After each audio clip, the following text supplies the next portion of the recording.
이게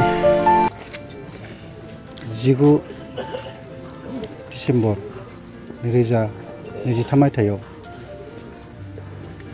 गमामायैनो हरखाब जोंनि गेजेराव बे गोपाल स्वरगियारिया गोमालांनाया जोबोद दुखु फोरमायथाव दुखुनांथाव जाना थाबाय। बियो सासे दाबो जोंनि जितु बडि बे बडियावहाय बियो जिल्ला आफादनि बुंथिगिरिमोन स्पिकार। दा दुखुनांथाव बाथ्रा बेनो दिनै बे बैसोआव थामहिनबा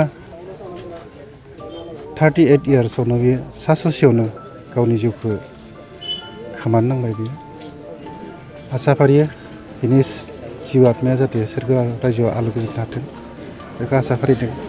बिथांनि जिउ जारिमिनखौ जों बुङाबाबो बोरैबा जागोन, जों एसे बुंनो गोनां जादों। बियो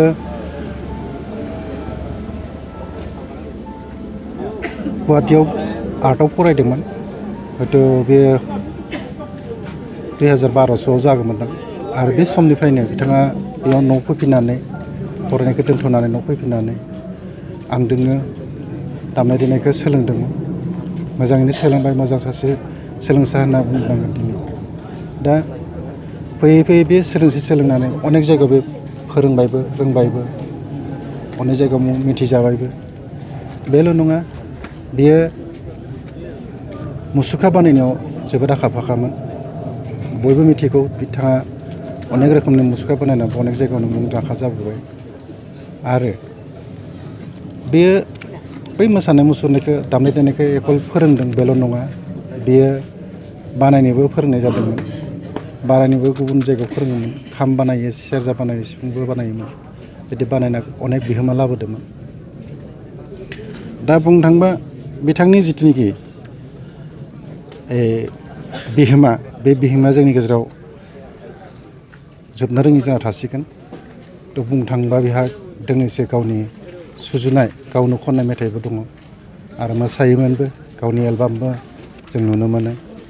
थ' दुखुनांथाव दिनै बे दिनावहाय हरखाब जोंनि गेजेराव गोमालांनानै जोंखौ दुखु होलांबाय। थेवबो जों बावनो हानाय नङा बेखौ। जों हारिमु आफादनि जानानै जों जेब्लाबो बेखौ बावनायनि लामायाव लाबोआ जों गोसोखांबाय थागोन। थ' जोबनायाव आसा फारियो बिथांनि जिउ आत्माया जाहाथे सोरगो रायजोआव थांनानै आलो गोजोन जायगा मोनो, बेखौनो आसा फारिनानै जों दुलाराय हारिमु आफादनिफ्राय एसेखिनि बुंथिनाय थाबाय।